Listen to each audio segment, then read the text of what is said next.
اللہ تعالیٰ نے انسان میں جنت کی طلب رکھی ہے، اور اللہ تعالیٰ نے دنیا کو خوبصورت بنایا ہے، نعمتوں والا بنایا ہے،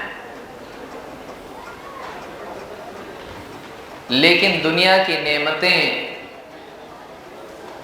آخرت کی نعمتوں کے لیے ایک ابتدائی ناقص درجے میں تعارف ہے۔ یہ نعمتیں اس لیے عطا ہوئی ہیں کہ آدمی ان نعمتوں کو استعمال کرے اور اس کی دنیاوی لذت کی تسکین ہو، اور اس لذت سے وہ ایک اونچی اعلیٰ کبھی نہ ختم ہونے والی لذت کا اندازہ لگائے، اور اس میں اس لذت کے، اس نعمت کے جو اعلیٰ ترین ہے، کبھی ختم نہیں ہونے والی ہے، اس لذت کے اور اس نعمت کے حاصل کرنے کا شوق اور جذبہ پیدا ہو۔ انسان کے مسائل میں سے ایک بہت بڑا مسئلہ یہ بھی ہے کہ وہ وسائل کو مقاصد کا مرتبہ دے دیتا ہے،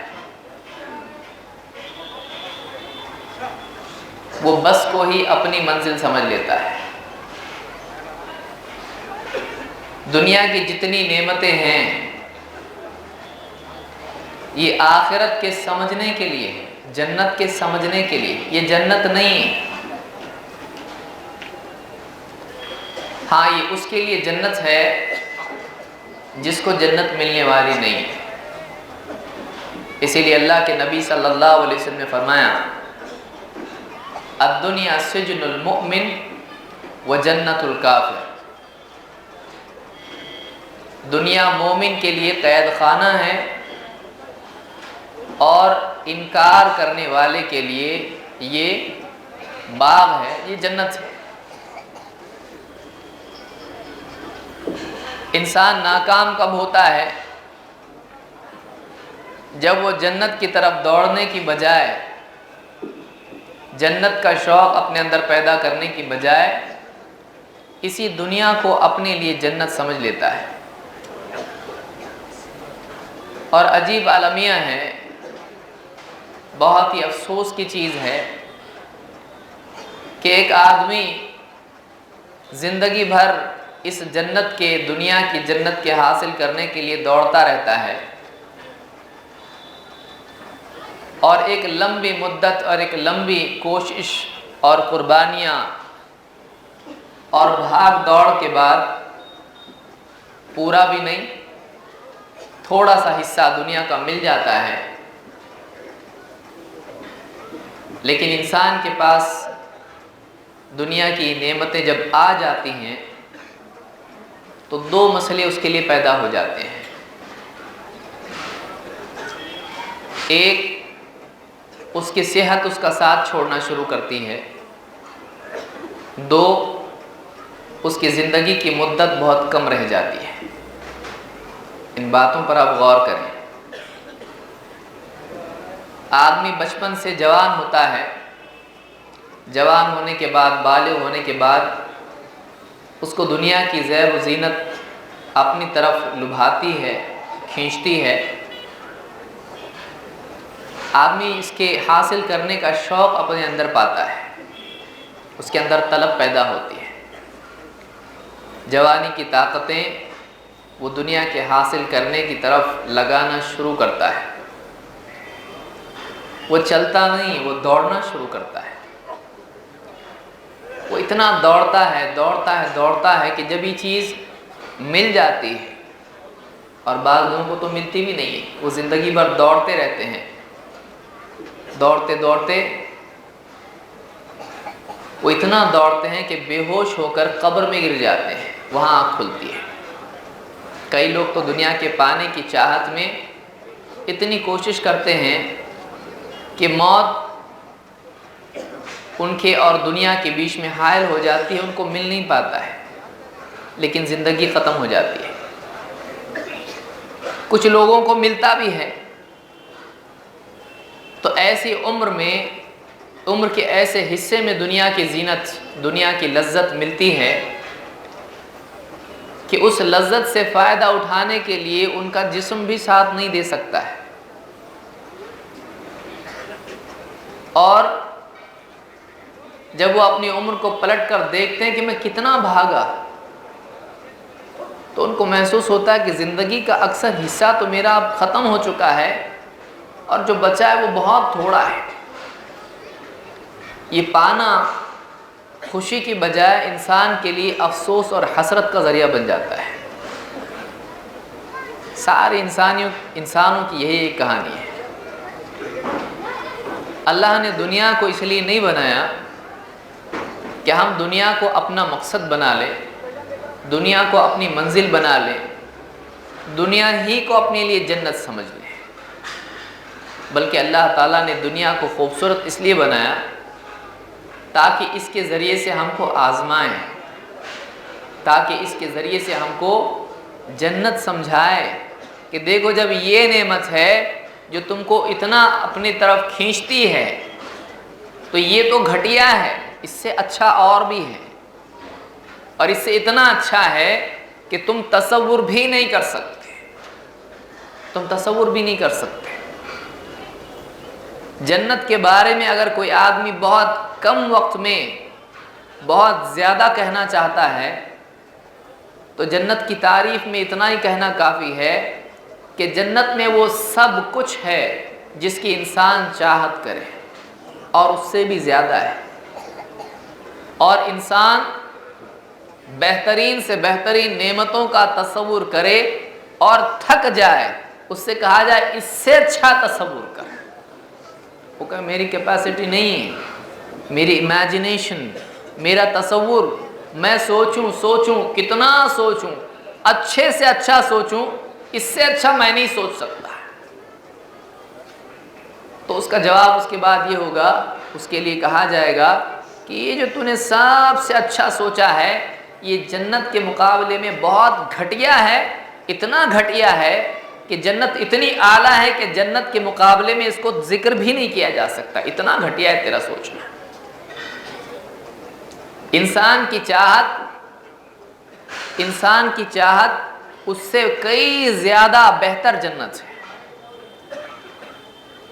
اور آپ اس بات کو بھی یاد رکھیں کہ دنیا انسان کی چاہت کے پورا کرنے کی جگہ نہیں ہے، دنیا انسان کی حاجت کے پورا کرنے کی جگہ ہے۔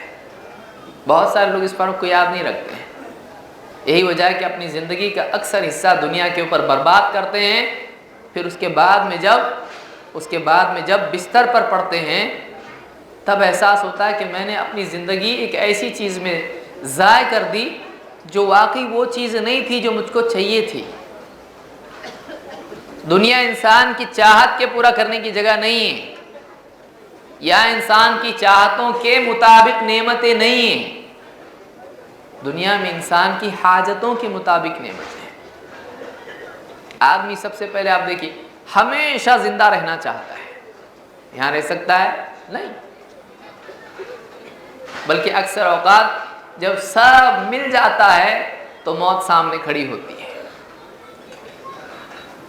کتنی قربانیاں دے کے، رشوتیں دے کے، چوری چکاری، جھوٹے سرٹیفکیٹ بنا کے، کیا کچھ نہیں کر کے جاب ملتا ہے، پھر ایک لمبی مدت تک اوپر والے نیچے والے کلیگز ان سے ایک رسہ کشی ہوتی ہے، بنتے اوپر کے درجے کا آفیسر بنتا ہے، اچھا جاب ملتا ہے، پھر یہاں وہاں کی رشوتیں لے کر، یہ تو میں غلط کہہ رہا ہوں، صحیح آدمی کو اور زیادہ مشکل ہوتی ہے، پھر رشوتیں لے کے، یہ کر کے، چوری جھوٹ دھوکہ غبن کر کے، پھر تھوڑا سا بنگلہ، کار،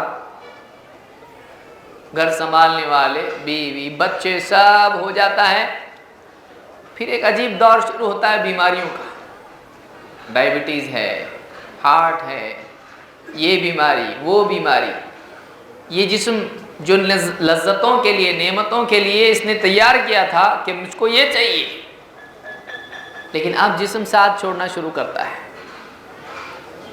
اور دھیرے دھیرے بڑھاپا اس کو اپنی لپیٹ میں لے لیتا ہے اور پھر ایک دن آتا ہے مر جاتا ہے اور پیچھے اتنی بڑی جائیداد چھوڑ کے جاتا. کس کے لیے کیا ہے؟ کس کے لیے کیا ہے؟ خواب دیکھا تھا کہ میرے ہاتھ میں آئے گا، لیکن جب ہاتھ میں وہ چیز آئی تو ہاتھ میں لاٹھی پکڑنے کی بھی طاقت نہیں تھی. لاٹھی پکڑنے کی طاقت نہیں تھی. ایک بوڑھا آدمی ایسی حالت، اس کے بنگلے کا اس کو چابی دو آپ، بولے سر تالا کھولو، آپ کو گفٹ ہے. اس کا ہاتھ اتنا کانپ رہا ہے، اس کی عمر ایسی ہو گئی ہے کہ ٹھیک سے تالا نہیں کھول سکتا ہے. تو یہ زندگی کتنی چھوٹی ہے، یہاں کی نعمتیں کتنی جھوٹی ہیں. ایک آدمی یا تو ملتا نہیں ہے اور مل گیا تو عمر اتنی نہیں ملی ہے کہ اس نعمت سے فائدہ ہو جائے. کیا زندگی ہے؟ اس کے لیے ہم کو اللہ نے زندگی دی ہے، اس کے لیے اللہ نے زندگی نہیں دی ہے.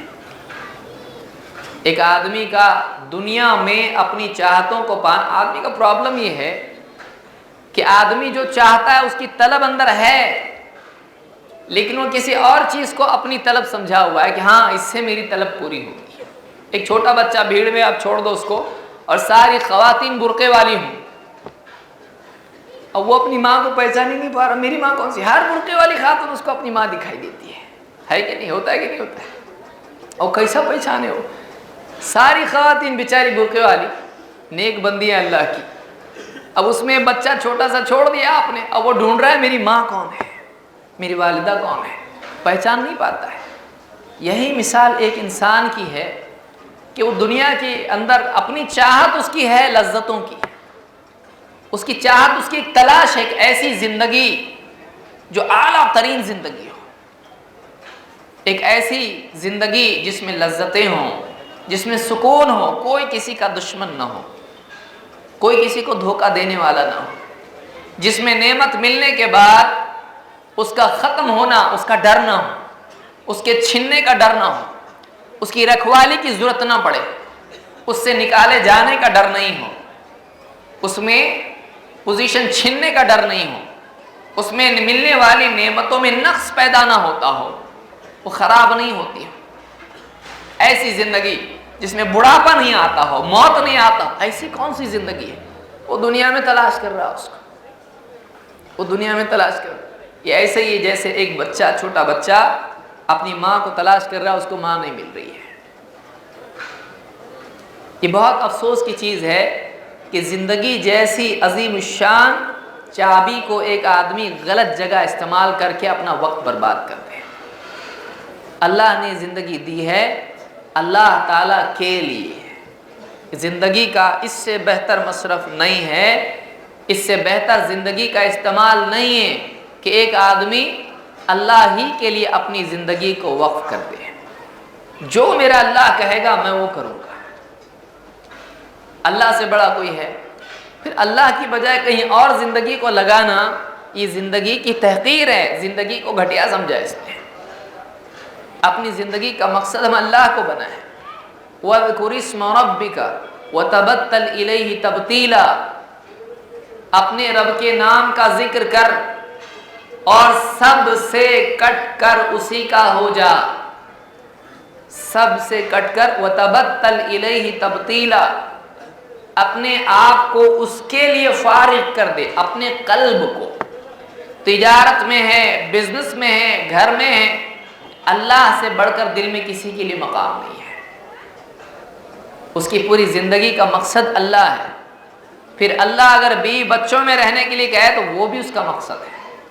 اللہ اگر مسجد میں جانے کے لیے حکم دے، مسجد اس کے لیے وہ مقصود، کیونکہ اللہ کی رضا اس میں ہے.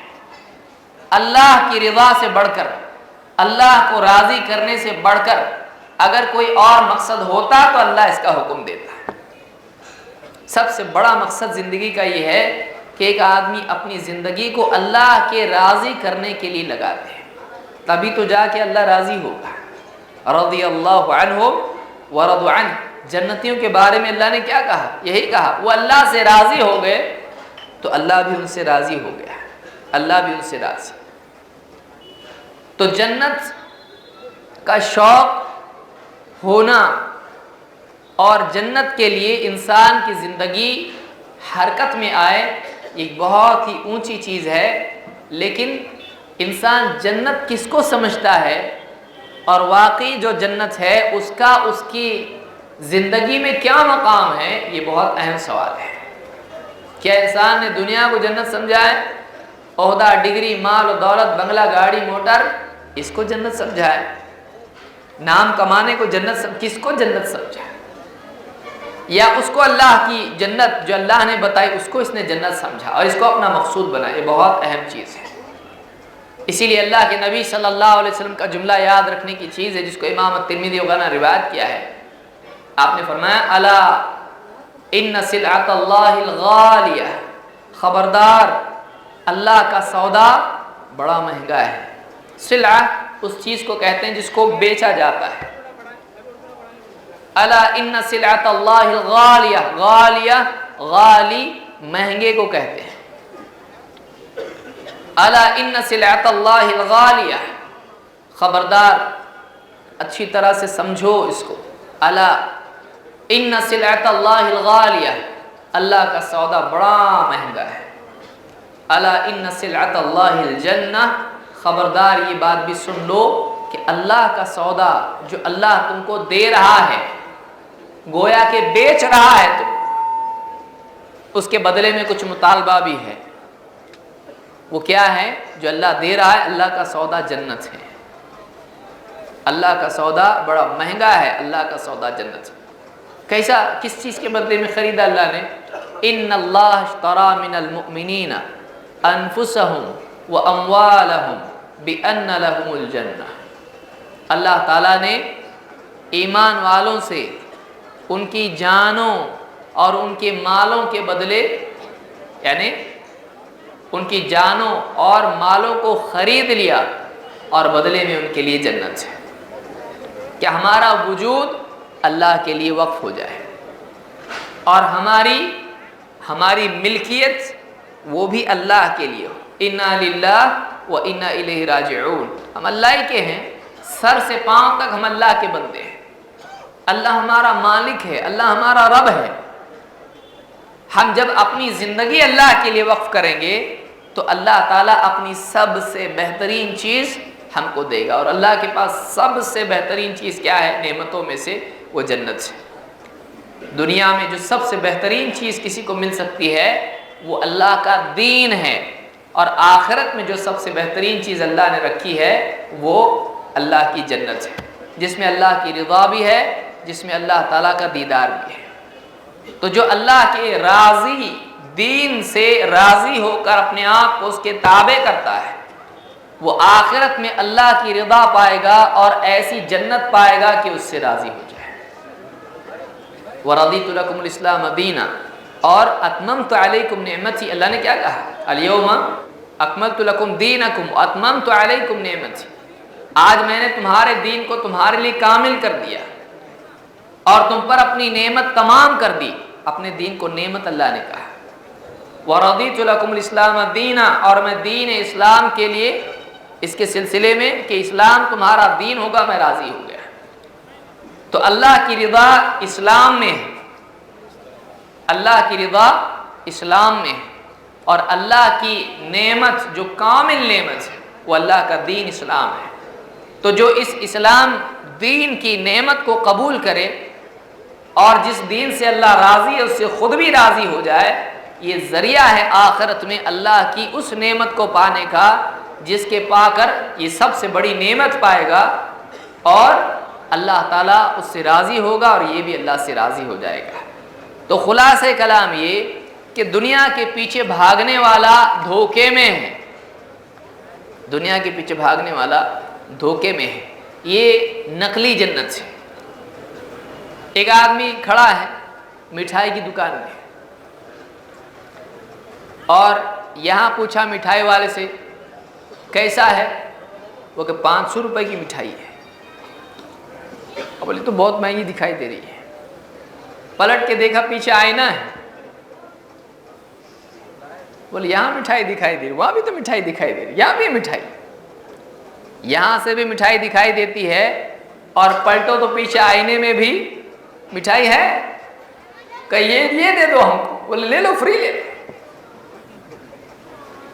ملے گی؟ جب بھی ہاتھ بڑھائے گا اس کا ہاتھ میں آئے گا، مٹھائی آئے گی ہاتھ میں۔ کوئی آدمی دیکھیے گا کیا کر رہے صاحب، آپ بہت دیر سے کوشش کر رہے آپ، تو کہ میں مٹھائی لے رہا ہوں یہاں سے، کہ مٹھائی یہاں ہے، یہاں بھی تو ہے، دکھ رہی نا، یہ مٹھائی دکھائی دیتی کہ نہیں آپ کو؟ وہی کلر ہے بالکل، یہ دکھائی دے رہی ہے۔ دنیا میں جنت کو تلاش کرنے والا اسی جاہل کی طرح سے ہے، جو آئینے میں سے مٹھائی لے رہا ہے وہ بیوقوف ہے، اور جو دنیا میں جنت تلاش کر رہا ہے اس سے زیادہ بیوقوف کون ہے؟ دنیا میں جنت کو تلاش کرنا اسی جاہل کی طرح ہے جو مٹھائی کی دکان میں جا کے مٹھائی والے کی طرف دیکھنے کے بجائے، مٹھائی لینے کی بجائے آئینے میں سے مٹھائی کو لینے کی کوشش کر رہا، یہ جاہل آدمی ہے۔ اور کتنے لوگ ہیں جو اس پہ ہنسنے والے وہی ہیں، کتنے لوگ ہیں بولے یہ تو پاگل آدمی ہے، لیکن ہم اپنی زندگی کا جائزہ لیں، اللہ تعالی ہم کو توفیق دے سمجھنے کی۔ ہم میں سے کتنے لوگ ہیں کبھی نہ کبھی اس مٹھائی کی دکان میں جاتے ہیں اور وہی کرتے ہیں جو یہ کرتا ہے۔ اللہ تعالیٰ ہم کو سمجھ عطا فرمائے۔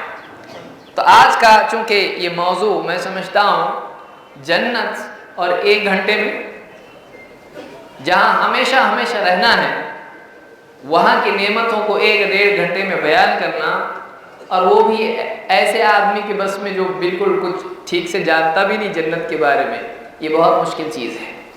لیکن کچھ باتیں آج کے درس میں، اور اس میں جہنم بھی ہے، موضوع جو مجھ کو دیا گیا ہے وہ ایسا بڑا موضوع ہے کہ جنت کی طلب، جہنم کا خوف، اب بتائیے 4 باتیں کیسے بیان کی جائے اتنے کم وقت میں۔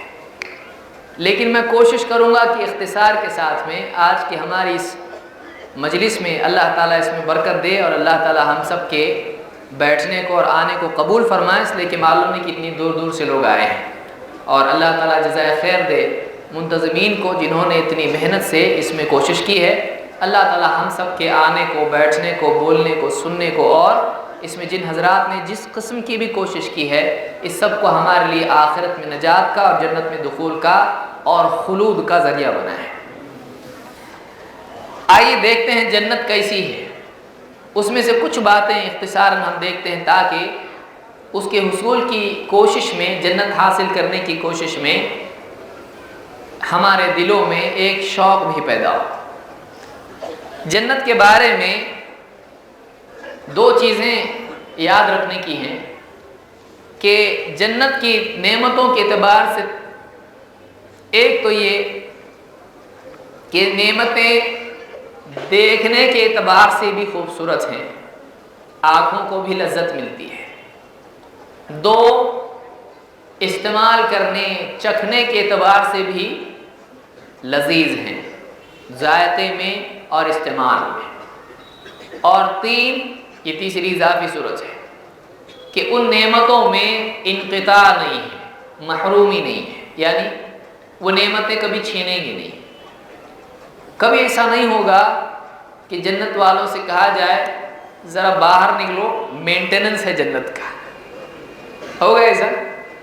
آپ دیکھیے گارڈنس، جے بی گارڈن، جو بھی گارڈن ہوتا ہے اس کا ایک مینٹیننس کا دن ہوتا ہے، اچھے سے اچھی جگہ ہو، خوبصورت سے خوبصورت گارڈن ہو، وہ ایک دن بند رہتا ہے، وہاں پہ صفائی ستھرائی مینٹیننس ہوتا ہے، کچھ دیر کے لیے کہتے ہیں ذرا باہر جاؤ۔ جنت میں ایسا نہیں ہوگا، لا یبغون عنہا حولا، تھوڑی دیر کے لیے بھی وہ جنت سے نکالے نہیں جائیں گے، محروم نہیں کیے جائیں گے۔ تو ایک تو جنت کی نعمتیں دیکھ کے ہی لذت ملے گی، دوسرے ان کے استعمال کرنے میں لذت ملے گی، تیسرے ان کا دیکھنا، استعمال کرنا کبھی منقطع نہیں ہوگا، کبھی چھینا نہیں جائے گا۔ مثال کے طور پر قرآن کریم میں اللہ تعالیٰ فرماتا ہے الذین آمنوا بآیاتنا وکانوا مسلمین، وہ لوگ جو ہماری آیتوں پر ایمان لائے۔ اب دیکھیے جنت کس کے لیے وہ بھی سمجھتے چلے ہیں۔ الذین آمنوا بآیاتنا، وہ لوگ جو ہماری آیتوں پر ایمان لے آئے، وکانوا مسلمین، اور فرما بردار بھی تھے، اور فرما بردار بھی تھے۔ ادخلوا الجنت انتم وازواجکم تحبرون، ان سے کہا جائے گا تم جنت میں داخل ہو جاؤ، تم بھی اور تمہارے ازواج بھی۔ علماء نے دو باتیں یہاں پر کہی ہیں ازواج کے ضمن میں، ابن الجوزی نے اس کو ذکر کیا اپنی تفسیر زاد المسیر میں، اور دوسروں نے بھی، کہ ازواج سے مراد تم جیسے لوگ، زوج جوڑے کو کہتے ہیں، ایک جیسی کیٹیگری والے کو بھی زوج کہتے ہیں، تم اور تم جیسے جتنے ایمان والے مسلمان تھے سب کے سب جنت میں جاؤ۔ بعض علماء نے کہا یہاں ازواج سے احتمال اس کا بھی ہے تم اور تمہاری بیویاں بھی، اس لیے کہ جنتیوں کے ساتھ ان کی بیویاں بھی ہوں گی، اگر وہ جنتی تھیں تو دنیا کی خواتین وہ بھی جنت میں جائیں گی۔ بعض لوگ پوچھتے ہیں جنت میں آدمی جائیں گے ان کو حور ملے گی اور عورتیں جائیں گی ان کو کیا ملے گا؟ تو ہمارے کچھ صاحب نے کہا ان کو بھی حور ہوگا۔ یہ حور میل حور قرآن و سنت میں کہیں نہیں ہے، یہ بیہودہ بات ہے۔ مذکر حور کا ذکر قرآن و سنت میں کہیں نہیں، سلف میں کسی نے بات میرے علم کی حد تک نہیں کہی ہے کہ حور عورتیں ہوں گی۔ پھر عورتیں پوچھی ہم کو کیا ملے گا؟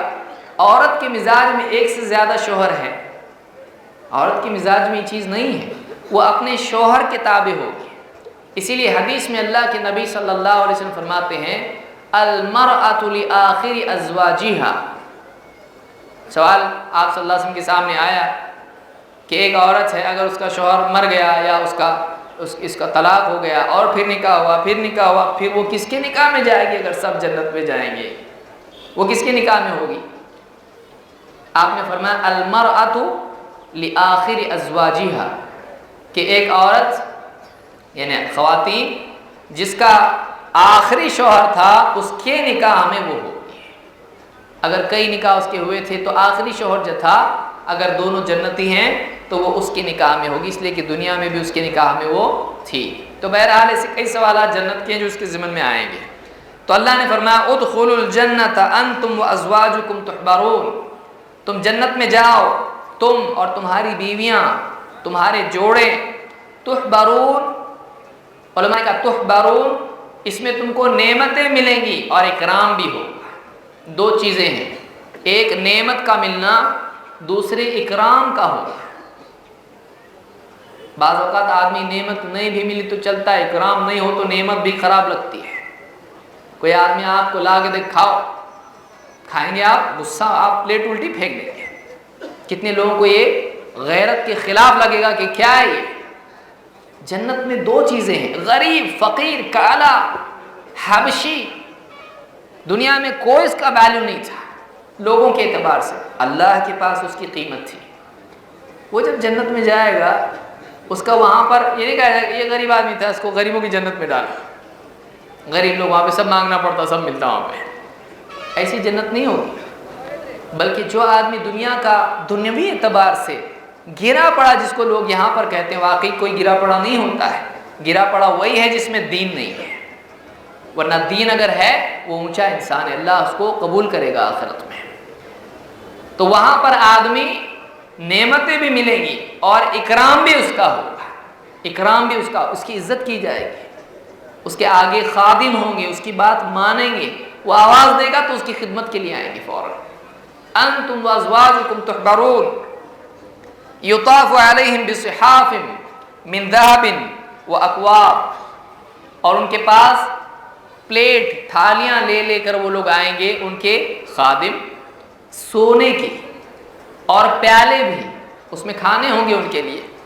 وَفِيهَا مَا تَشْتَهِيهِ الْأَنفُسُ وَتَلَذُّ الْأَعْيُنُ، تین باتیں اب یہاں پر آ رہی ہیں جنت کے بارے میں، اس کو یاد رکھیے۔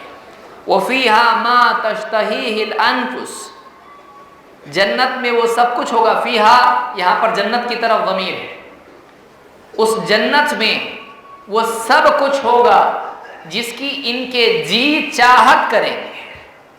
کیا چاہیے؟ ایک آدمی ایسا بھی ہوگا جنت میں، ہوگا اللہ میرے کو کھیتی کرنا ہے، کھیتی کرنا ہے جنت میں، کیوں کھیت ہوگا اس کو اچھا لگتا ہے۔ کس آدمی کو کیا اچھا لگتا ہے آپ کو کیا معلوم؟ کوئی آدمی ہوگا کہے گا مجھ کو کاغذ پھاڑنا اچھا لگتا ہے، بس اللہ کی مرضی بھائی، اس کو پسند ہے، وہ بہت اچھا لگتا ہے اس کو۔ کسی کو کچھ گھر بنانا اچھا لگتا ہے، کسی کو کچھ اچھا لگتا ہے.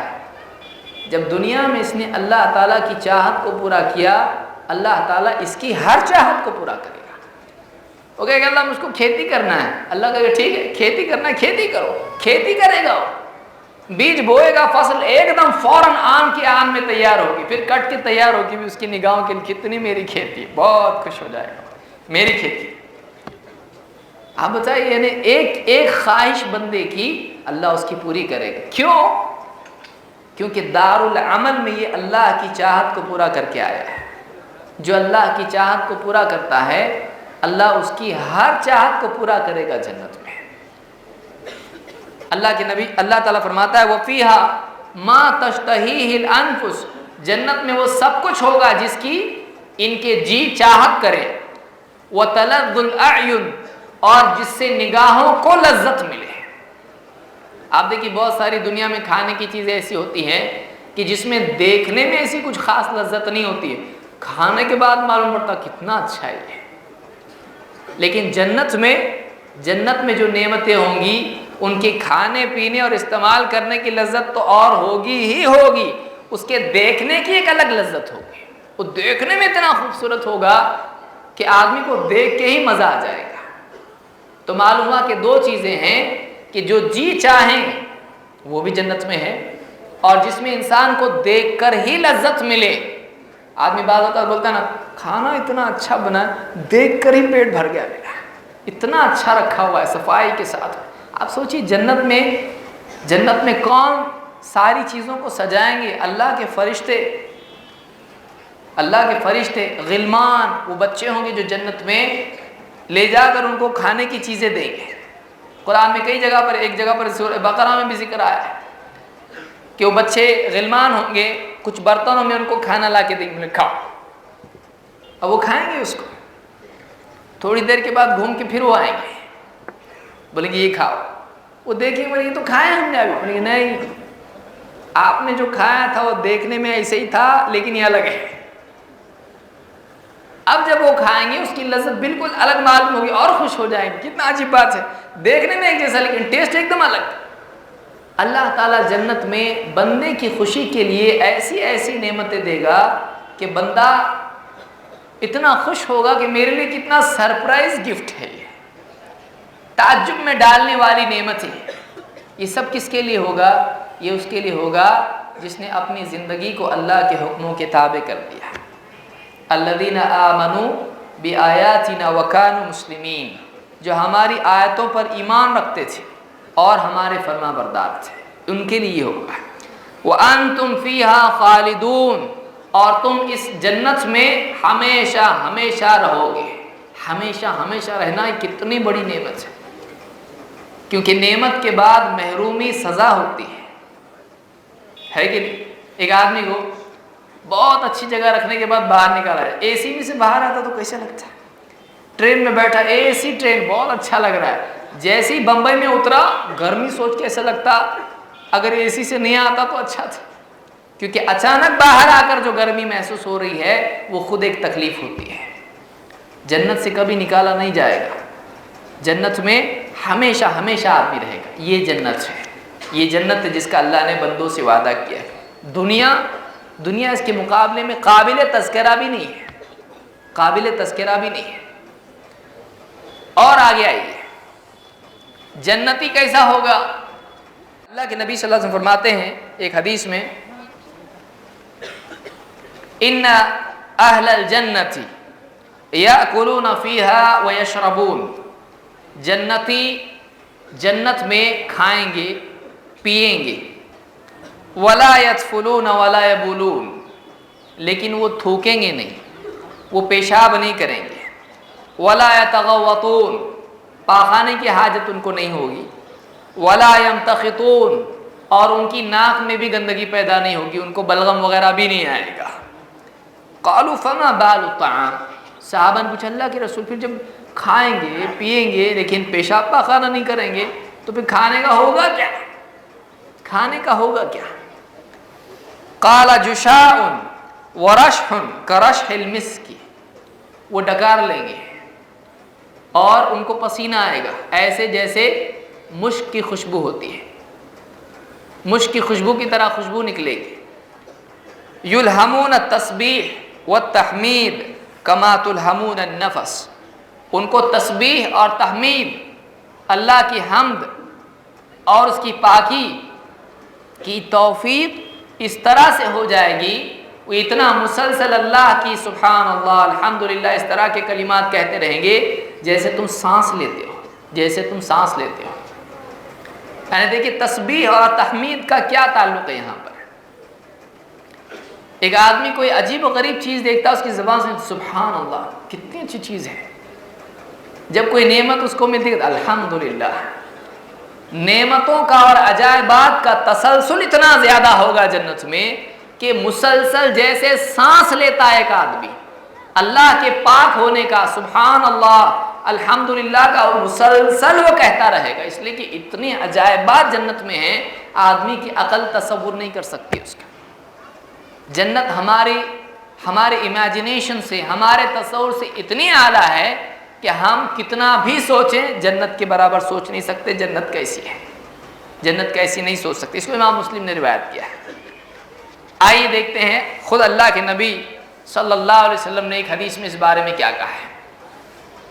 ابو ہریرہ رضی اللہ تعالیٰ فرماتے ہیں الرسول اللہ صلی اللہ علیہ وسلم قال قال اللہ تبارک و تعالی، خود اللہ تعالیٰ فرماتا ہے، یہ حدیث قدسی ہے، اللہ تعالیٰ فرماتا ہے اعددت لعباد الصالحین، میں نے اپنے نیک بندوں کے لیے وہ نعمتیں تیار کر رکھی ہیں ما لا عین رأت ولا اذن سمعت ولا خطر علی قلب بشر۔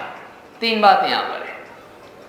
ما لا عین رأت، کسی آنکھ نے وہ نعمتیں نہیں دیکھی، ٹھیک ہے کسی نے نہیں دیکھی، ولا اذن سمعت، اور ان کے بارے میں کسی کان نے نہیں سنا، ولا خطر علی قلب بشر، اور کسی بشر کے دل پر ان کا خیال بھی نہیں گزرا، یعنی کوئی بشر اس کے بارے میں سوچ بھی نہیں سکتا ہے، اتنی اعلیٰ نعمتیں جنت کی ہیں۔ اور مسلم کے الفاظ ہیں، آپ نے فرمایا بلھا ما اطلعکم اللہ علیہ، بس تم اتنی ہی چیزوں پر اکتفا کرو جس کی اللہ نے تم کو اطلاع دی ہے۔ یعنی اللہ نے جو کچھ بتایا ہے، آدمی کو لگا یہ کھانا پینا مچھلی یعنی پرندے اور حوریں لباس مسہریاں اور یہ باغ اور بس ختم۔ کچھ لوگ بولتے ہیں جنت میں آدمی کھا کھا کے بور ہو جائے گا، کچھ لوگ بولتے ہیں کتنا کھائے گا کتنا پیے گا بس ختم۔ ایک وقت تو آئے گا نا، آدمی دنیا میں بھی آدمی مالدار ہوتا ہے، اس کے پاس سب کچھ ہوتا ہے، ایک وقت آتا ہے آدمی کو ایسا پھیکا پھیکا لگتا ہے، پھر وہ میڈیٹیشن کرنا شروع کرتا ہے، پھر وہ عبادت میں لگتا ہے، پتا دل بھر گیا میرا اس سے۔ تو جس اللہ نے دنیا میں انسان کو ایسا بنایا ہے کہ یہاں دل بھر جاتا ہے، وہ اللہ جنت میں اس کو ایسا بنا دے گا کہ کبھی دل نہیں بھرے گا اس کا، اس کو ہر چیز میں کیا آئے گا؟ مزہ آئے گا۔ الحمدللہ الذی، یعنی قرآن میں بھی اللہ نے کہا ہے نا ہدانا لہذا، یا دوسری جگہ کہا کہ لا یمسنا فیہا نصب ولا یمسنا فیہا لغوب، کہ اس میں ہمارے لیے کوئی تھکن نہیں ہے اور نہ ہمارے لیے اس میں بور ہونا ہے۔ لغوب ایک آدمی کا دل تھک جانا کہ بور ہو جانا، یہاں پر آدمی نہ تھکے گا جنت میں اور نہ وہاں کی نعمتوں میں آدمی کو بورڈم محسوس ہوگا، اکتاہٹ محسوس اس کو نہیں ہوگی۔ تو ایسی عمدہ جنت اللہ تعالیٰ نے بندوں کے لیے بنا رکھی ہے۔ اسی لیے ابو ہریرہ رضی اللہ تعالیٰ آگے فرماتے ہیں اقرؤوا ان شئتم، اگر تم چاہو تو آگے پڑھو، اگر تم چاہو تو آگے پڑھو، فلا تعلم نفس ما اخفی لهم من قرۃ اعین جزاء بما كانوا يعملون، کہ کوئی نہیں جانتا ہے کہ اس کی آنکھوں کی ٹھنڈک کا کیا سامان ہم نے تیار کر رکھا ہے، اس کی آنکھوں کی ٹھنڈک کا کیا سامان ہم نے تیار کر رکھا ہے۔ جزاء بما كانوا يعملون، یہ بدلہ ہے ان کے اعمال کا جو کرتے رہے۔ دنیا کے اعمال کرنے والے، اللہ کی مرضیات کو پورا کرنے والے جب جنت میں جائیں گے تو ایسی نعمتیں وہاں پر دیکھیں گے کہ ان کے تصور سے بھی اونچی ہوگی. یہ خود ایک نعمت ہوگی کہ جیسا سوچا تھا اس سے بھی اچھا نکلا. جنت میں جا کے ایسا کہیں نہیں ہوگا ہم کو کیا کیا بتائے تھے قرآن میں, یہاں تو ایسا نہیں لگ رہا ہے, ہمارے دل سے کم نکلا. ایسا کبھی نہیں ہوگا, ایسا کبھی نہیں ہوگا. جنت میں جانے کے بعد آدمی سوچے گا کہ جنت میرے تصور سے بھی بہتر ہے. یہ وہ جنت ہے جو اللہ نے بندوں کے لیے تیار کر رکھی ہے. اس حدیث کو امام البخاری اور مسلم دونوں نے روایت کیا ہے. اور قرآن کریم میں خود اللہ نے فرمایا لہم ما یشاؤون فیہا ولدینا مزید, لہم ما یشاؤون فیہا ولدینا مزید. ان کے لیے جنت میں, جنتیوں کے لیے وہ سب کچھ ہوگا جس کی وہ چاہت کریں, بس ولدینا مزید, اور ہمارے پاس تو اور زیادہ ہے.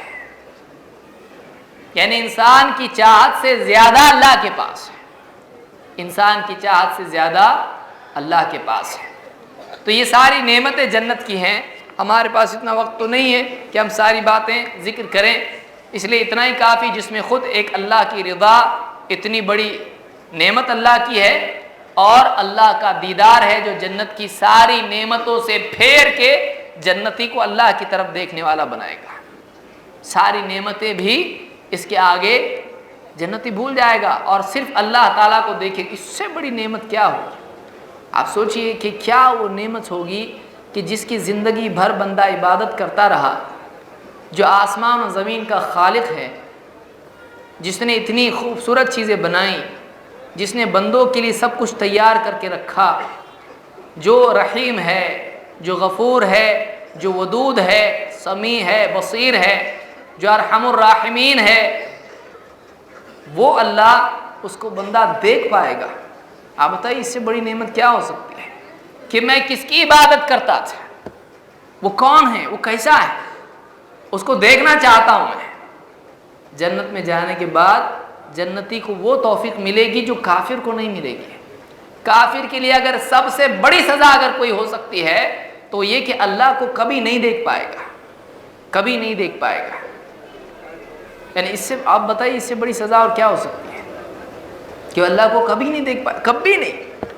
تو جو دنیا میں اللہ کی آیتوں کو بھولے رہا, اللہ کی نشانیوں سے آنکھیں بند کر لی, یہاں دل کا اندھاپن جس نے اختیار کیا, قیامت کے دن وہ اللہ تعالیٰ کو نہیں دیکھ پائے گا, وہ اللہ کے دیدار سے محروم ہوگا. اللہ ہم سب کی حفاظت فرمائے. تو یہ جنت ہے, اور یہ جنت کے وسائل ہیں کہ ایمان اور عمل, صحیح عقیدہ اور صحیح عمل, توحید, اللہ کی توحید, شرک سے بچنا, اور محمد رسول اللہ صلی اللہ علیہ وسلم کی سنتوں کی اتباع کرنا. یہ دو چیزیں ہیں جو جنت کے لیے لازمی شرط ہیں. جنت کے حصول کے لیے, جنت حاصل کرنے کے لیے دو بنیادی چیزیں ہیں. جو کلمہ پڑھو سادہ سادہ معاملہ ہے, کوئی مہنگا معاملہ, ایسا مشکل معاملہ نہیں ہے. عملاً مشکل ہے, سمجھنے میں مشکل نہیں ہے. ایک, توحید, اپنا عقیدہ صحیح کر لیں. دو اپنے اعمال صحیح کر لیں.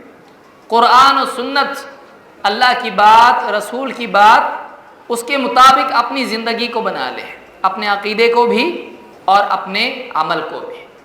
اخلاص نیت, توحید عبادت نمبر 1, اور دو اتباع سنت. توحید عبادت اور اتباع سنت. عبادت کس کی؟ ایک اللہ کی, اللہ کے سوا کسی کی عبادت نہیں. اور عبادت کس کے طریقے سے, کس کی سنتوں کے مطابق؟ محمد رسول اللہ صلی اللہ علیہ وسلم کی سنت کے مطابق. یہ جنت کے لیے بنیادی چیز ہے, باقی پورا دین اس کی تفصیل ہے. شارٹ میں یاد رکھنا ہے تو یہ توحید, عبادت اور اتباع سنت. یہ جس کی زندگی میں آ گیا وہ جنت کے راستے پر ہے. جس کی زندگی میں یہ نہیں ہے, چاہے کتنے خواب دیکھے, ایک دن خواب ٹوٹے گا, دیکھے گا اپنے آپ کو جنگل بیابان میں, وہ میں سوچ رہا تھا تو باغ ہے, کچھ اور مشکل نکلا. اللہ تعالیٰ ہم سب کی حفاظت فرمائے. تو بہرحال جنت کے بارے میں چیزیں میں سمجھتا ہوں کافی, ورنہ میرے سامنے اور بہت ساری چیزیں تھیں. وقت کی قلت کی وجہ سے تمام چیزوں کا تذکرہ اتنے کم وقت میں میرے جیسے عاجز آدمی کے لیے بہت مشکل ہے. بہرحال ایک بات اس میں ضمناً میں یہ بھی کہوں کہ بعض لوگ بڑے بڑے جملے اور اشعار کہہ کے یہ بتانے کی کوشش کرتے ہیں ہم کو جنت نہیں، ہم کو جنت سے زیادہ کچھ تو چاہیے. جیسے ایک صاحب شعر کہنے لگے ہم تو جائیں گے سوئے مدینہ، جس کو جانا ہے جنت میں جائے. یہ جنت کی تحقیر ہے. اللہ کے نبی صلی اللہ علیہ وسلم جنت کی طلب کر رہے ہیں، آپ کہہ رہے تم میرے لیے وسیلہ مانگو، اس لیے کہ وسیلہ جنت کی منازل میں سے ایک منزلت ہے، درجات میں سے ایک درجہ ہے. اور میں وَإِنِّي أَرْجُو أَنْ أَكُونَ أَنَا ہوں، میں اللہ سے امید رکھتا ہوں کہ میں وہ بندہ رہوں گا جس کو ملے گا. آپ تمنا کر رہے ہیں اس کی، اور آپ صحابہ سے کہہ رہے ہیں میرے لیے مانگو اللہ سے وسیلہ. آپ امت سے کہہ رہے ہیں میرے لیے مانگو. آپ طلب کر رہے ہیں جنت کی. اور صحابہ، کتنے صحابہ، ایک مثال ہے، کئی مثالیں پیش کی جا سکتی ہیں کہ جنت کی ترغیب اللہ کے نبی صلی اللہ علیہ وسلم دے رہے ہیں اور صحابہ اس ترغیب کی بنیاد پر عمل کے لیے کھڑے ہو رہے ہیں. عثمان بن عفان رضی اللہ تعالیٰ عنہ اور کئی صحابہ ہیں. اور آج کوئی آدمی کہے کہ جنت 30 سالوں سے میرے سامنے پیش ہوتی رہی اور میں نے نگاہ اٹھا کے بھی اس کو نہیں دیکھا، میں تو کسی اور کا طالب ہوں، ہے نا اسے واقعات سے. کیا ہے یہ جنت کی تحقیر. اللہ ہم سب کی حفاظت فرمائے. اللہ تعالیٰ اگر دین میں کوئی رخصت دیتا ہے اس کی تعظیم ضروری ہے. آپ بتائیے جنت تو اللہ کا انعام ہے جو آخرت میں ملنے والا ہے، اور جس کو اللہ کے نبی صلوات اللہ الغالیہ کہہ رہے ہیں، سودا مہنگا سودا ہے. آپ بتائیے اس چیز کو ایک آدمی ایسے کہ ہم کو جنت نہیں چاہیے، ہم کو اللہ چاہیے. پھر نبی کو کیا چاہیے تھا، صحابہ کو کیا چاہیے تھا؟ تو کیا وہ جنت کی طلب نہیں کرتے تھے؟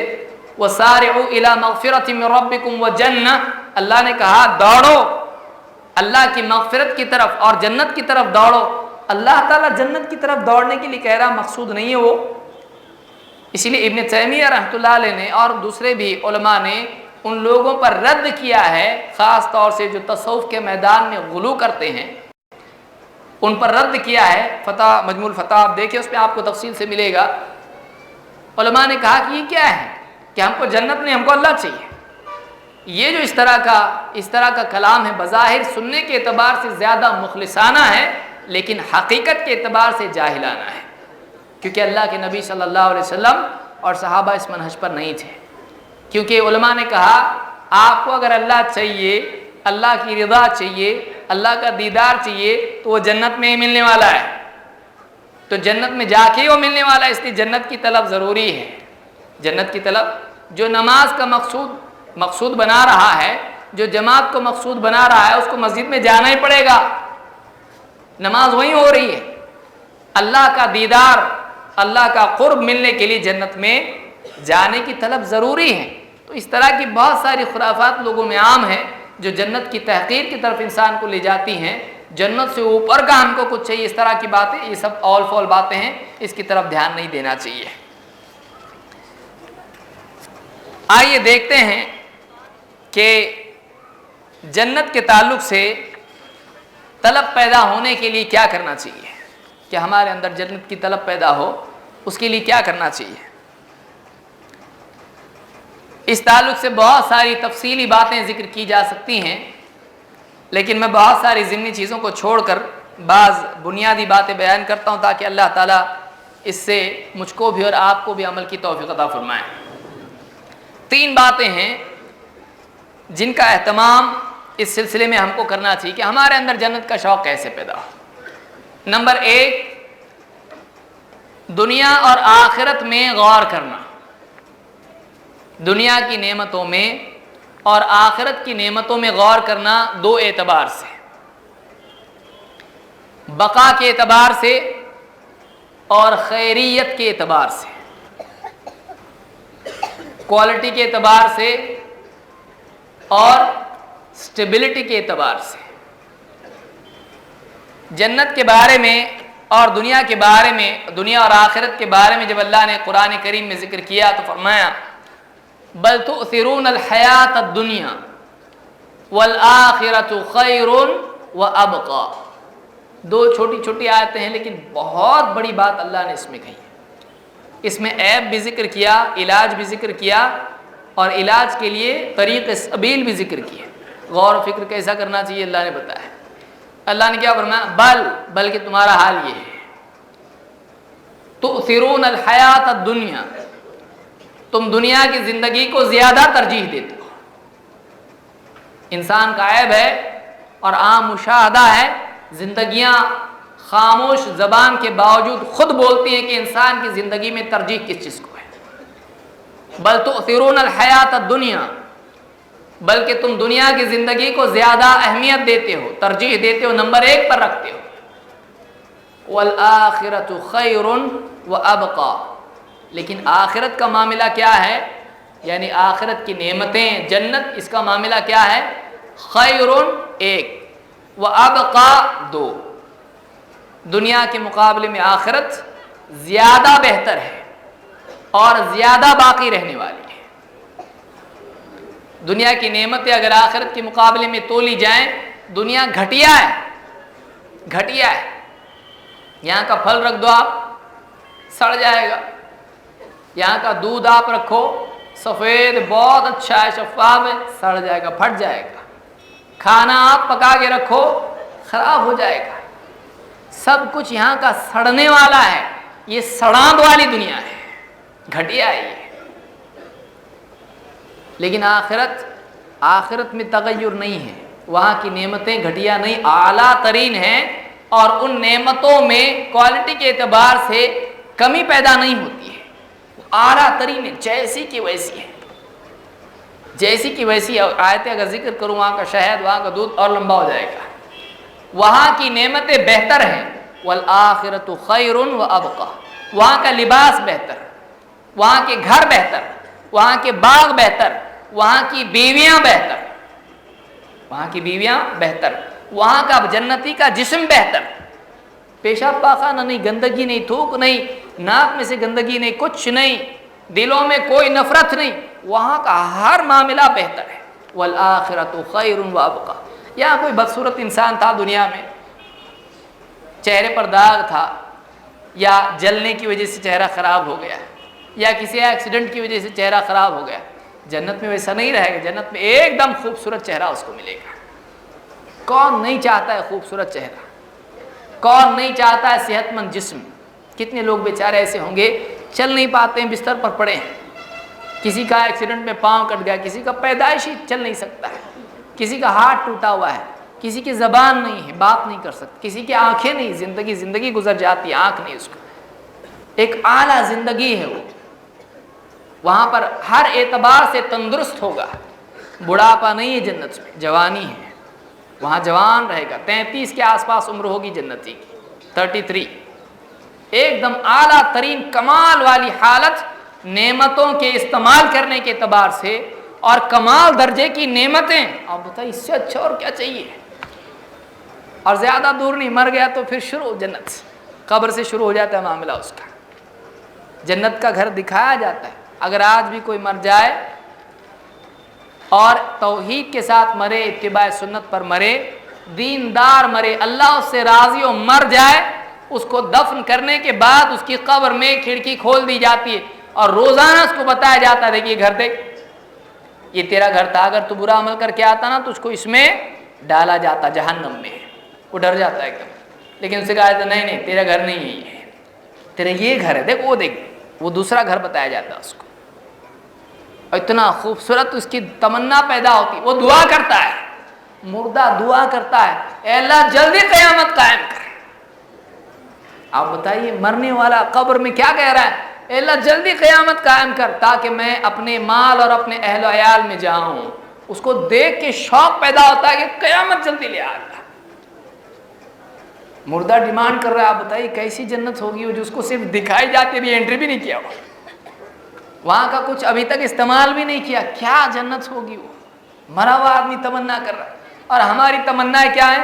ایک موٹر ہو، ایک بنگلہ ہو، ایک اچھا سا جاب ہو، جیب میں پیسے ہوں، کسی بھی جیب میں ہاتھ ڈالوں پیسہ ہاتھ میں آ جائے، بینک بیلنس ہو۔ کیا ہے یہ گھٹیا ہے۔ بل تؤثرون الحیات الدنیا، والآخرۃ خیر وابقی، اور آخرت بہتر ہے، زیادہ باقی رہنے والی ہے۔ کتنا بھی دنیا میں آدمی حاصل کر لے، ایک آدمی کو پوری دنیا دے دی جائے، لے پوری دنیا لے، جو چاہیے لے تو، لیکن صرف 5 منٹ کی زندگی تجھ کو مل رہی ہے، کتنی حسرت ہوگی اس کو، کیا ہے یہ، کہ ٹھیک ہے پورا لے دنیا کا، صرف 5 منٹ کے لیے، تو سب مل کے بھی ملنا کیا مطلب ہے؟ ٹائم بھی چاہیے نا، ٹائم بھی چاہیے۔ اور آپ بتائیے جنت میں کیا ہے؟ ٹائم کا مسئلہ ہی نہیں، ہمیشہ ہمیشہ، اور نعمتیں ختم ہوں گی۔ جنت میں پھل، ٹھہرو ذرا آ رہے پھل، آرڈر دیا ہوا ہے، تیار ہو رہے، آپ کھا کھا کے جلدی ختم کرے، پہلا لاٹ ہے نا جنت کا، بہت کھا رہے سب پھل ختم ہو گئے جنت کے، اور اگانے کے لیے وہاں پہ لگا ہوئے، جب اگیں گے تو آئیں گے، ابھی سب کچے ہیں۔ ایسا ہوگا کبھی؟ نہیں ہوگا۔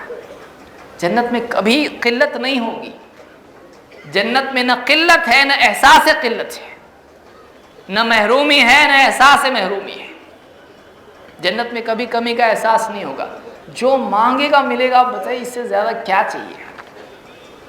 آدمی دنیا میں جو چاہیے وہ ملنا چاہیے، دنیا میں نہیں ہے، یہ جنت میں ہے، جنت میں ہے۔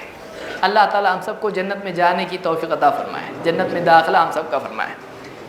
تو یہ جنت ہے، اس کے بارے میں اللہ کے نبی صلی اللہ علیہ وسلم فرماتے ہیں واللہ مد دنیا فی الآخرۃ الا مثل ما یجعل احدکم اصبعہ ہذہ۔ اللہ کے نبی صلی اللہ علیہ وسلم نے فرمایا کہ دنیا کی مثال آخرت کے مقابلے میں ایسی ہے جیسے تم اپنی یہ انگلی پانی میں ڈبوتے ہو۔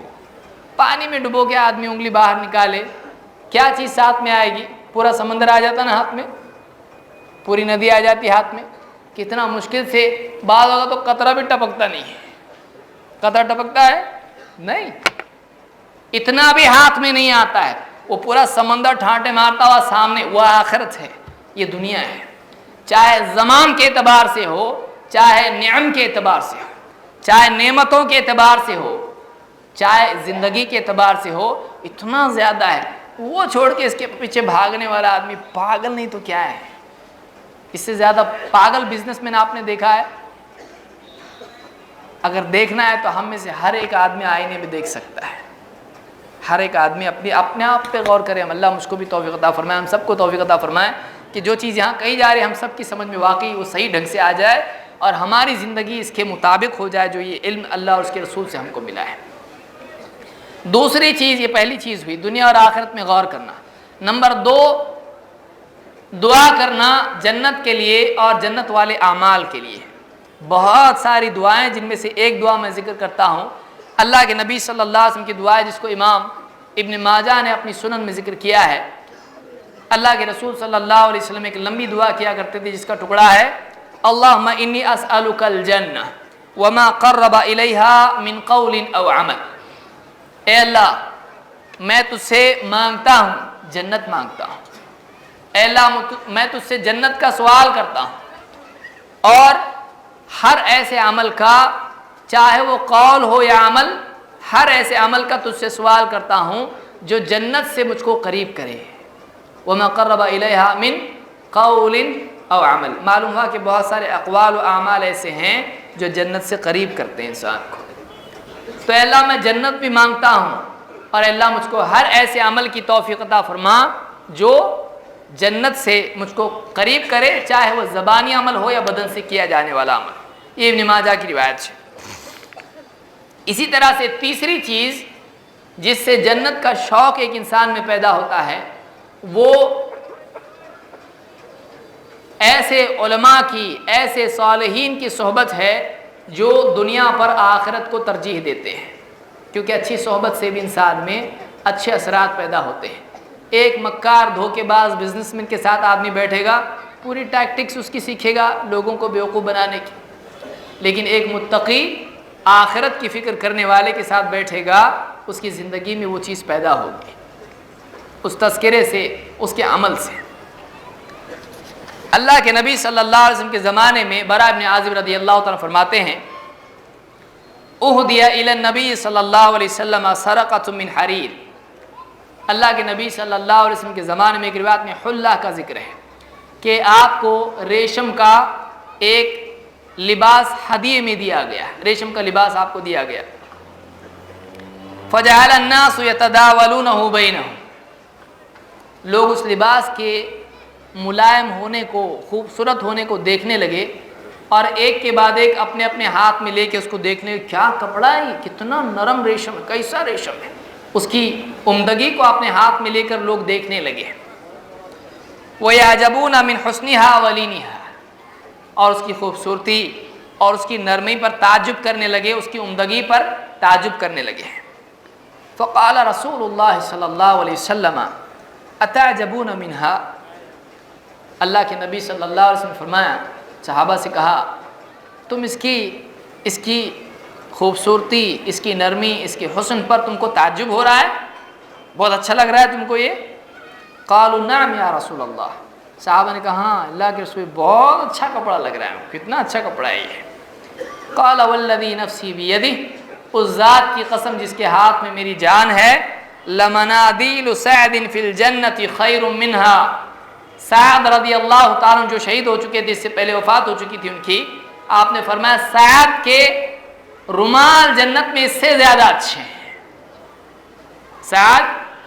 سعد ابن معاذ غالباً ہیں، سعد ابن معاذ کے رومال، جو رومال ان کو دیا جائے گا جنت میں، وہ اس سے بہت زیادہ اچھا ہے۔ تو اس حدیث کو امام بخاری مسلم دونوں روایت کیا ہے۔ ایسا ایک معلم ہونا چاہیے کہ جو نگاہ اگر لوگوں کی دنیا کی طرف جاتی ہے تو ان کی نگاہ کو پھیر کے آخرت کی طرف کرنے والا ہو،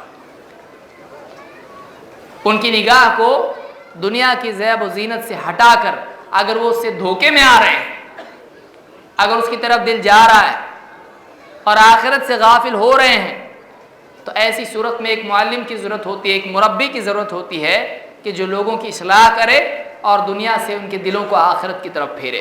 تو یہ اسباب ہیں، جو اور بھی اس کے علاوہ اسباب ہیں، علم صحیح قرآن کی تلاوت، اور اسی طرح سے اللہ کی یاد، اور بہت ساری چیزیں ہیں، اپنا محاسبہ ہے جو ایک آدمی کو دنیا کی بجائے آخرت کی طرف، جنت کی طرف پھیرتا ہے۔ تو خلاصہ کلام یہ کہ جنت سے بہتر کوئی چیز نہیں ہے جو بطور انعام آخرت میں انسان کو دی جائے۔ اللہ تعالیٰ نے جنت اپنے نیک بندوں کے لیے تیار کر رکھی ہے، لیکن بہت افسوس کی چیز یہ ہوتی ہے کہ آدمی اس ساری خبر کے باوجود اس طرف دوڑنے والا نہیں بنتا ہے، اس طرف دوڑنے والا نہیں بنتا ہے۔ اگر کسی بڑے مجمع میں اعلان ہو کہ باہر 1000 روپے کے نوٹ بٹ رہے ہیں گلابی رنگ کے، تو معلوم نہیں، اس مجمع کی بات تو نہیں کر رہا ہوں میں، اللہ کا احسان ہے سب یہاں پر دین کی نسبت پر آئے ہیں، لیکن کئی مجمع ایسے ہوں گے جس میں لوگ آدھی نیوز سن کے دوڑیں گے پہلے پہنچنے کے لیے، دوڑتے دوڑتے سن لیں گے باقی اعلان، اور وہاں جا کر فوراً اس چیز کو حاصل کریں گے۔ آدمی دنیا کے لیے کتنا جلدی دوڑتا ہے، بولنے والا جھوٹ بول رہا ہے، سچ بول رہا ہے، نہیں دیکھتا ہے، لیکن آپ دیکھیں کہ اللہ اور اس کے رسول سے زیادہ سچی بات کس کی ہو سکتی ہے؟ جس کو الصادق الامین مشرکین کہا کرتے تھے، اور خود اللہ جس کے بارے میں اپنے بارے میں کہتا ہے من اصدق من اللہ قیلا، اللہ سے زیادہ سچی بات کس کی ہو سکتی ہے؟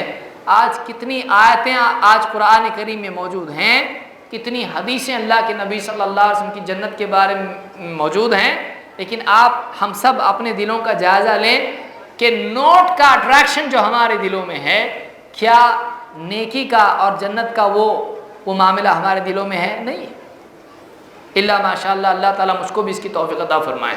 تو یہ یقین کا معاملہ ہے، جیسا یقین ویسی زندگی ہے، جیسا یقین ویسا عمل۔ اللہ تعالیٰ ہم کو سب کو یقین کامل کی توفیق عطا فرمائے اور ہماری زندگیوں میں جنت کی طرف دوڑنے والا ہم کو بنائیں۔ آئیے اب دوسرا پہلو ہم دیکھتے ہیں کہ جنت کے ساتھ ساتھ ایک اور چیز ہے جو بطور سزا اللہ تعالیٰ نے ان کے لیے رکھی ہے جو حق کے واضح ہونے کے بعد بھی حق کو نظر انداز کر کے اپنی زندگی کو ناحق میں استعمال کرے۔ حق کے واضح ہونے کے بعد حق کو نظر انداز کر کے اپنی زندگی کو ناحق میں استعمال کرے۔ یہ ان لوگوں کے لیے اللہ تعالیٰ نے جہنم تیار کر رکھی ہے۔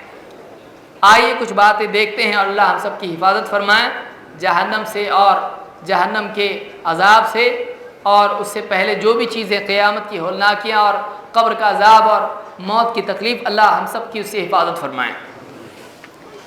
جہنم کے بارے میں قرآن و سنت میں کیا باتیں آئی ہیں اس کی بہت تفصیل ہے، جس کا وقت ابھی نہیں ہے۔ کچھ باتیں میں بطور مثال پیش کرتا ہوں تاکہ ہمارے دلوں میں احساس پیدا ہو اور ہم کو اس کی فکر پیدا ہو۔ اللہ کے نبی صلی اللہ علیہ وسلم فرماتے ہیں لو ان حجرا مثل سبع خلیفات القی عن شفیر جہنم، ایک پتھر اگر جہنم کے اوپر کے کنارے پر جا کر وہاں سے نیچے پھینکا جائے، ہوا فیہا 70 خریفا لا یبلغ قعرہا، 70 سال تک، خریف عام طور سے سال کے لیے آتا ہے، 70 سال تک وہ نیچے نیچے جاتا رہے گا لیکن اس کی گہرائی میں نیچے اس کے تل میں نہیں پہنچ پائے گا۔ اتنی گہری جہنم ہے، اور وہ جہنم پھولوں والی نہیں ہے، وہ باغ نہیں ہے، وہ آگ ہے۔ اسی لیے قرآن کریم میں اکثر جگہ پر جہنم کا نام نار آیا ہے، فاتقوا النار التی، تو یہاں پر آگ ہے، اور وہ آگ کیسی ہے اللہ کے نبی صلی اللہ علیہ وسلم نے حدیثوں میں اس کو ذکر کیا ہے، جیسا کہ آگے آئے گا۔ اللہ ہم سب کی حفاظت فرمائے۔ یہ حناب نے اس کو روایت کیا، اسی کے غریب مسلم میں بھی روایت موجود ہے۔ اللہ کے رسول صلی اللہ علیہ وسلم فرماتے ہیں، عبداللہ رضی اللہ عنہ کی روایت ہے، یؤتی بجہنم یومئذ، قیامت کے دن جہنم کو لایا جائے گا، لہا 70,000 زمام، اس کی 70,000 لگامیں ہوں گی، 70,000 زمام، 70,000 لگامیں جہنم کی ہوں گی، ما کل زمام 70,000 ملک یجرونہا، اور ہر لگام کے ساتھ 70,000 فرشتے ہوں گے جو اس کو گھسیٹ گھسیٹ کے لا رہے ہوں گے۔ ہر لگام کے ساتھ 70,000 فرشتے ہوں گے، اور ایسی 70,000 لگامیں ہوں گی۔ آپ غور کریں، اللہ ہم سب کی حفاظت فرمائیں کہ وہ جو جہنم ہوگی جس کو گھسیٹنے کے لیے ایک فرشتے کی قوت اور طاقت کتنی ہوتی ہے، لیکن اس کی 70,000 لگامیں، اور ہر لگام کو 70,000 فرشتے کھینچ رہے ہیں، اور پھر بھی وہ کنٹرول میں نہیں آ رہی۔ آپ بتائیے وہ جہنم کیسی ہوگی، اور اس آدمی کا کیا حال ہوگا جس کو اس جہنم کے حوالے کیا جائے گا۔ ایک جنگلی شیر ہے، اگر اس کے پنجرے میں کسی کو پھینک دیا جائے اور اس کی رسی کھول دی جائے، آپ سوچیے اس آدمی کا کیا حال ہوگا جو اس جنگلی جانور کے مقابلے میں نہتہ چھوڑ دیا جائے۔ آپ بتائیے ایک آدمی 10 آدمی اس شیر کو کنٹرول کر سکتے ہیں، لیکن 70,000 فرشتے ہیں اور 70,000 لگامیں، ہر لگام کو 70,000 فرشتے گھسیٹ رہے ہیں اور اس کو گھسیٹ کے لا رہے ہیں۔ اس جہنم میں ایک آدمی کو اگر پھینکا جاتا ہے تو آپ بتائیے اس کا کیا حال ہوگا۔ اللہ ہم سب کی حفاظت فرمائے۔ اس حدیث کو امام مسلم نے اپنی صحیح میں روایت کیا ہے۔ قرآن کریم میں اللہ تعالیٰ فرماتا ہے اذا القوا فیہا سمعوا لہا شہیقا وہی تفور تکاد تمیز من الغیظ۔ یہ سورہ ملک میں اللہ نے فرمایا وَإِذَا أُلْقُوا فِيهَا سَمِعُوا لَهَا شَهِيقًا وَهِيَ تَفُورُ، کہ جہنم میں جب ان کو ڈالا جائے گا تو اس کی چنگھاڑنے کی آواز وہ سنیں گے، اور وہ کھول رہی ہوگی یا اس کی لپٹیں بھڑک رہی ہوں گی، وہی تفور، کھول رہی ہوگی، وہ تَكَادُ تَمَيَّزُ مِنَ الْغَيْظِ، اور یعنی غصے کی وجہ سے اس کی لپٹیں ایک دوسرے کو چبا رہی ہوں گی یا نگل رہی ہوں گی یا ایک دوسرے کو کھا رہی ہوں گی۔ آپ بتائیے جہنم ایسی، یعنی ایک آدمی دیکھ کے ہی گھبرا جائے گا اس کو، لیکن ایک آدمی کو اس کے حوالے اگر کر دیا جائے تو آپ بتائیے اس سے زیادہ سخت چیز ایک انسان کے لیے کیا ہو سکتی ہے۔ اللہ ہم سب کی اس سے حفاظت فرمائے۔ اسی طرح سے جہنم سے نکلنے کی کوشش کرنے والے کامیاب نہیں ہو پائیں گے۔ ایک آدمی سوچ سکتا ہے کہ کسی طرح سے اس میں سے نکلنے کا راستہ ہوگا، لیکن جہنم سے نکلنے کا کوئی راستہ نہیں ہوگا سوائے اللہ کی رحمت کے، اور یہ رحمت بھی انہیں کو نصیب ہوگی جو توحید والے دنیا سے گئے، ایمان کے ساتھ دنیا سے گئے۔ اگر وہ گناہوں کی وجہ سے جہنم میں گئے بھی تو ان کو نکالا جائے گا، لیکن ایمان کی بنیاد پر، اگر ایمان نہیں تھا جہنم سے نکالے نہیں جائیں گے۔ اسی لیے اللہ تعالیٰ نے قرآن کریم میں فرمایا ربما یود الذین کفروا لو کانوا مسلمین، ایک وقت آئے گا کہ انکار کرنے والے، کفر کرنے والے اس بات کی تمنا کریں گے کہ کاش ہم مسلمان ہوتے، کاش ہمارے پاس اسلام ہوتا۔ اس کی تفسیر میں مختلف احادیث علماء نے ذکر کیے، ابن کثیر ہیں، یا اسی طرح سے ابن ابی عاصم نے سنہ میں روایت نقل کی ہے، اور امام احمد نے بھی اس کو نقل کیا ہے، مختلف الفاظ کے ساتھ روایت آئی ہے کہ جہنم میں جانے کے بعد اہل ایمان کو، اہل ایمان سے اہل شرک کہیں گے کہ تمہارا ہمارا حال تو ایک ہی ہو گیا، اور ہم بھی جہنم میں، تم بھی جہنم میں، اور تمہارے لا الہ الا اللہ نے تم کو کیا فائدہ دیا؟ تمہارا لا الہ الا اللہ تمہارے کیا کام ہے؟ تم بولتے تھے لا الہ الا اللہ سے جہنم سے بچ سکتے ہیں، کچھ بھی فائدہ نہیں، تم بھی جہنم میں، ہم بھی جہنم میں۔ ان کو تانا دیں گے، ایمان والوں کو مشرکین تانا دیں گے جہنم میں۔ اللہ کو یہ بات بالکل پسند نہیں آئے گی، اللہ اس بات پر بہت ناراض ہوگا، اس لیے کہ اللہ غیرت مند ہے، اللہ غیرت والا ہے۔ ان ایمان والوں کو اللہ تعالیٰ جہنم سے نکالے گا ان کے ایمان کی بنیاد پر، ان کی توحید کی وجہ سے، اور ایک ایک کر کے سارے ایمان والے، سارے موحدین جہنم سے نکالے جائیں گے۔ اس وقت میں مشرکین اور کفار کہیں گے، جب دیکھیں گے کہ اب ایک بھی ایمان والا نہیں بچا، اس وقت میں کہیں گے کہ کاش اگر ہم بھی یہ کلمہ پڑھ لیتے تو آج ہم کو بھی نکالا جاتا، لیکن ہمارے پاس یہ کلمہ نہیں ہے۔ اسی لیے اللہ نے فرمایا ربما یود الذین کفروا لو کانوا مسلمین، ایک وقت آئے گا کہ اہل کفر کہیں گے کاش ہم مسلمان ہوتے، کاش ہم مسلمان ہوتے۔ آج اتنی بڑی نعمت آج اللہ نے ہم کو دی ہے، لیکن آپ بتائیے اسلام کے بارے میں ہم کیا کر رہے ہیں؟ اسلام نے ہم کو بہت کچھ دیا ہے، اسلام نے ہم کو عزت دی ہے، اسلام نے ہم کو جنت کا راستہ دیا ہے، ہم نے اسلام کو کیا دیا؟ اگر ہم غور کریں شرمندگی سے سر جھک جائے گا ہمارا۔ ہم نے اسلام کو بدنامی کے سوا کیا دیا ہے؟ ہم نے اسلام کو بدنامی کے سوا کیا دیا ہے کہ ہمارے اعمال کی وجہ سے اسلام آج اور بدنام ہوتا ہے۔ اسلام برا نہیں ہے، اسلام اچھا ہے، لیکن اسلام کو لوگ ہم سے پہچانتے ہیں۔ ہماری زندگی اسلام والی ہے، ہماری زندگی جنت والی ہے۔ ہم اپنی زندگیوں پر غور کریں، ہم کہاں جا رہے ہیں؟ فَأَيْنَ تَذْهَبُونَ، کہاں جا رہے ہو؟ اللہ نے پوچھا ہے تم کہاں جا رہے ہو؟ یہ مشرکین سے خطاب ہے، لیکن آج مسلمان سے پوچھا جا سکتا ہے کہاں جا رہا ہے تو؟ تیرے نبی کا راستہ تھا صراط مستقیم، تو جا رہا کہاں ہے؟ اور کون سا اچھا راستہ تجھ کو مل گیا؟ کہاں جا رہا ہے تو؟